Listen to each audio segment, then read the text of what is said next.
నమస్తే, welcome back to morning news with journalist Praveen. ప్రజలారా, ఈరోజు తెలంగాణ అవతరణ దినోత్సవం.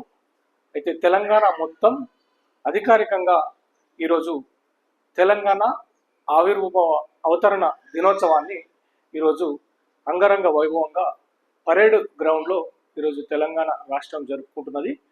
అయితే ప్రజలారా, తెలంగాణ రాష్ట్రానికి సంబంధించిన తెలంగాణ ఫలాలు అణగారిన వర్గాలకు చెందుతలేవనే భావన ప్రజలందరిలో ఉంది. నేను కూడా అదే వ్యక్తం చేస్తున్నా. దేని గురించి ఈ మాట మాట్లాడుతున్నానంటే, అయితే రాష్ట్రంలో 90% తెలంగాణ సంపద మొత్తం బడా కాంట్రాక్టుల చేతుల్లో, ఈ అగ్రవర్ణాల చేతుల్లో.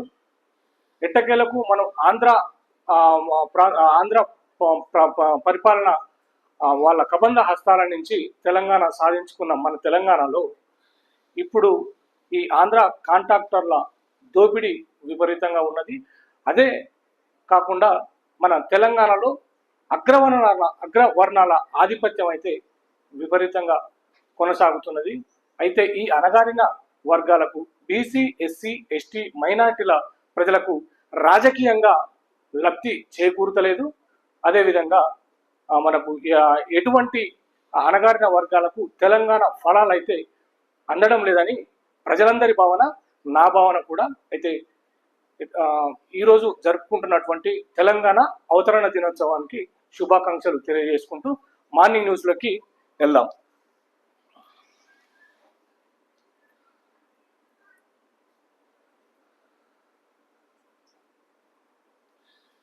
ఈనాడు దినపత్రికలో నేటి ప్రధాన వార్తలు చూసుకుంటే, లోతైన పరిశీలన తర్వాతే యువ వికాసం, నేడు ప్రారంభించాల్సిన ప్రక్రియ వాయిదా అంటూ ప్రధాన వార్తలో మనకు కనబడుతుంది ప్రజలారా.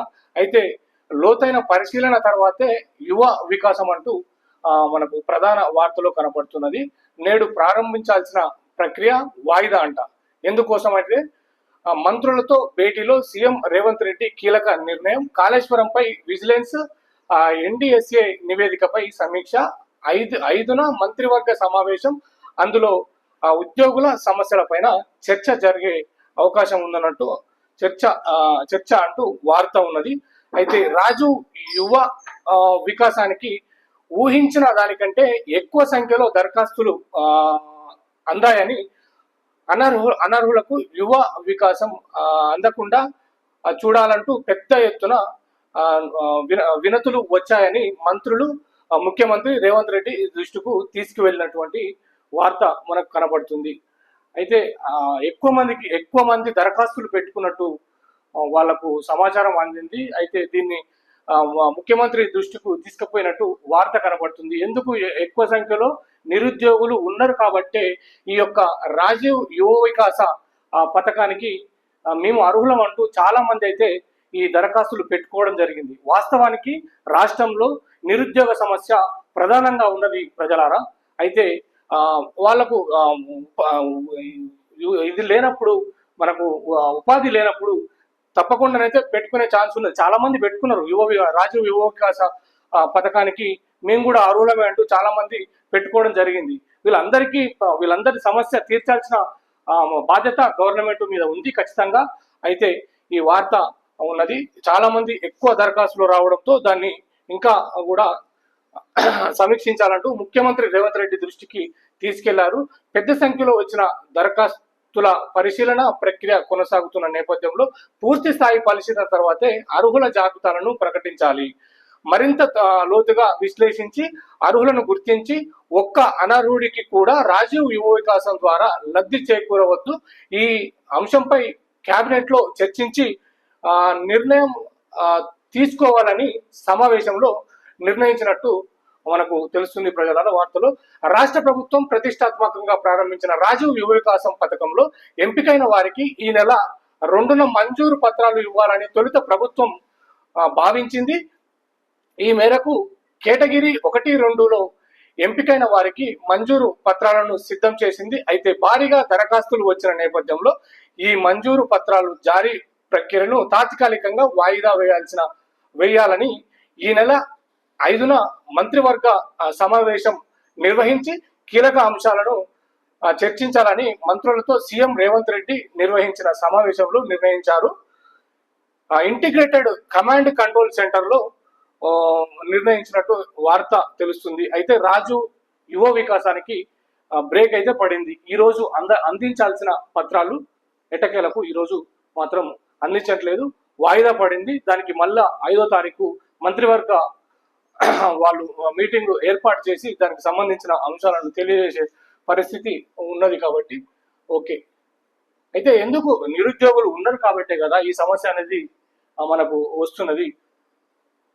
రాజకీయంగా తెలంగాణ బలహీన పడుతున్నమాట వాస్తవం.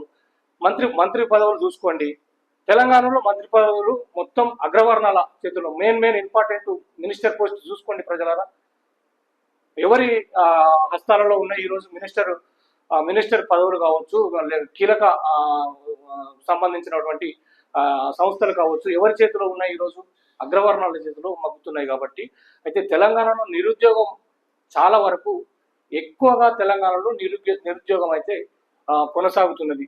దీన్ని నిర్మూలించాలంటే రాజకీయంగా బడుగు బలహీన వర్గాలకు రావాల్సిన అధికారికంగా కానీ రాజకీయంగా కానీ లేదా ప్రజలకు అందే ఫలాల గురించి కానీ బడుగు బలహీన వర్గాలకు అందిన రోజే ఈ సమస్య అనేది తీరుతుందనేది ప్రజల భావన, నా భావన కూడా. ఓకే. భీకర దాడి, రష్యాపై విరుచుకపడిన ఉక్రెయిన్. ఈ ఉక్రెయిన్ రష్యా మధ్య మరి ఒకసారి ఉధృతంగా వాళ్ళకు దాడి అయితే కొనసాగినటువంటి దృశ్యం మనకు కనబడుతుంది. వైమానిక స్థావరాలే లక్ష్యం, 41 యుద్ధ విమానాల ధ్వంసం, ఉక్రెయిన్ సైనిక శిక్షణ కేంద్రంపై రష్యా ప్రతిదాడి, 12 మంది సైనికులు మృతి, 472 డ్రోన్లను ప్రయోగించిన పుతిన్ సేన అంటూ వార్త ఉన్నది. ఇదే అతిపెద్ద దాడి అంటూ అన్న ఉక్రెయిన్ అట. మళ్ళీ అదే రష్యాకు ఉక్రెయిన్కు పెద్దగా వాళ్లకు స్థానిక స్థావరాల పైన దాడి చేసినటువంటి పరిస్థితి ఉన్నది. ఈ యుద్ధాల వల్ల మానవాళికి తీవ్ర ఇబ్బందులే తప్ప ఏం లాభం లేదు. వేస్ట్. ఎందుకు అంత ఖరాబ్ చేసుకునే ప్రక్రియ కాకపోతే ఇదంతా వేస్ట్ అని మన భావన ప్రజలారా. ఓకే.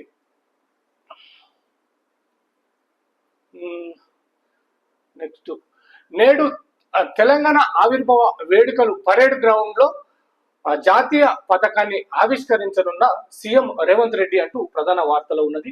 అయితే నేడు పరేడ్ గ్రౌండ్ లో సీఎం రేవంత్ రెడ్డి గారు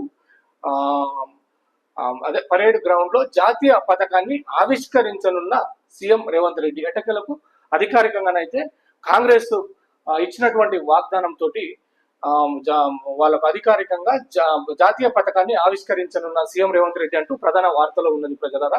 నేడు రాజ్భవన్ కు మిస్ వరల్డ్ సుజాత, 3 రన్నరప్లు సైతం పోటీలు ముగియడంతో సొంత దేశాలకు సుందరీమణులు అంటూ అయితే ఈరోజు రాజ్భవన్ కు వచ్చి అక్కడ మీటింగ్ ఏర్పాట్లో వాళ్ళు పాల్గొని అయితే సొంత దేశాలకు వాళ్ళు సుందరీమణులు అంటూ వాళ్ళ దేశాలకు వాళ్ళు వెళ్ళిపోతున్నట్టున్నారు. ఓకే. నేటి నుంచి అంతటా రిజిస్ట్రేషన్లకు స్లాట్ విధానం. అయితే ఈ రోజు నుంచి అంతటా రిజిస్ట్రేషన్లకు స్లాట్ ఏర్పాటు చేసింది కదా గవర్నమెంట్.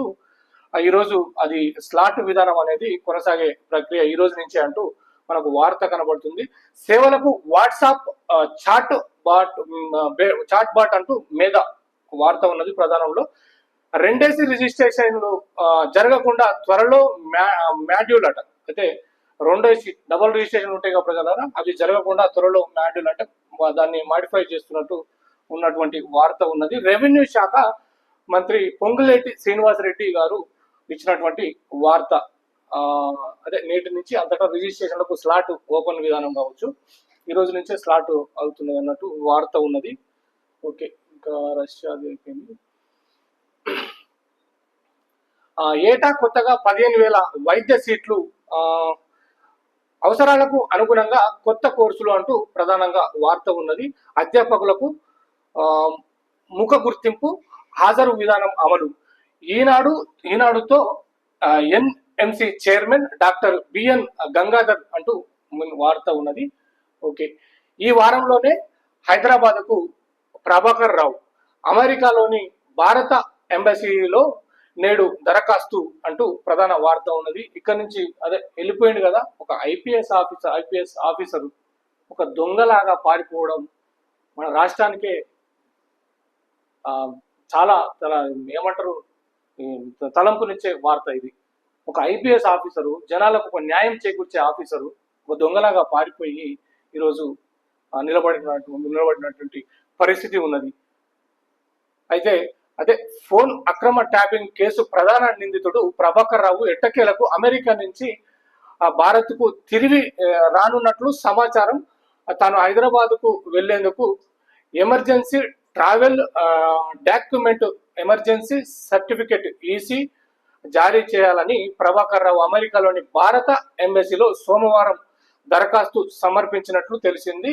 దరఖాస్తు అనంతరం 2 రోజుల్లో ఎంబసీ డాక్యుమెంట్ ను జారీ చేసే అవకాశం ఉంది. ఎమర్జెన్సీ ట్రావెల్ డాక్యుమెంట్ అందించిన 3 రోజుల్లో హైదరాబాద్ కు వచ్చి కేసు దర్యాప్తు అధికారి ఎదుట హాజరు కావాలని సుప్రీంకోర్టు ఆదేశాలున్న నేపథ్యంలో ప్రభాకర్ రావు జూన్ మొదటి వారంలో తిరిగి రానున్నట్లు సమాచారం అయితే మనకు ఈనాడు దినపత్రికలో ప్రధాన వార్తల ఉన్నది.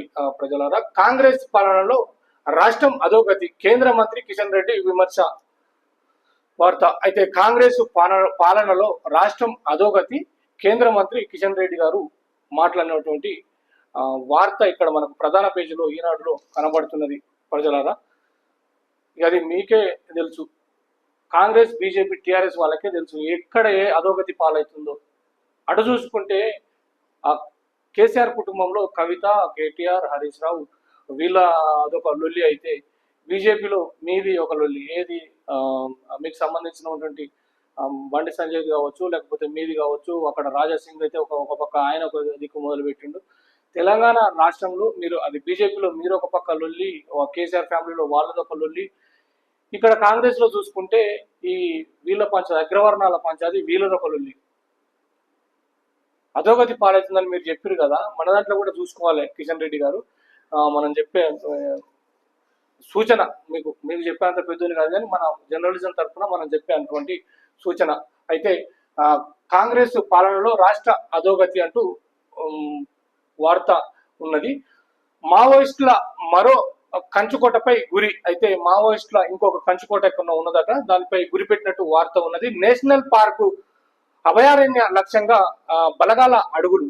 నేషనల్ పార్కు అభయారణ్య లక్ష్యంగా బలగాల అడుగులు అంటూ ప్రధాన వార్తలు ఉన్నది.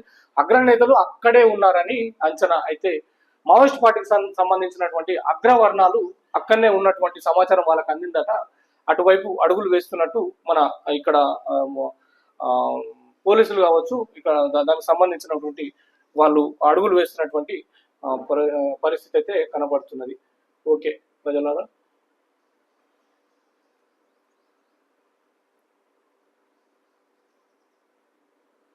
అయితే కార్టూన్ ఉన్నది ఇక్కడ, మాక్రెడ్డి కార్టూన్ కనబడుతున్నది. జై జై దేని గురించి? ఇది యుద్ధం గురించి.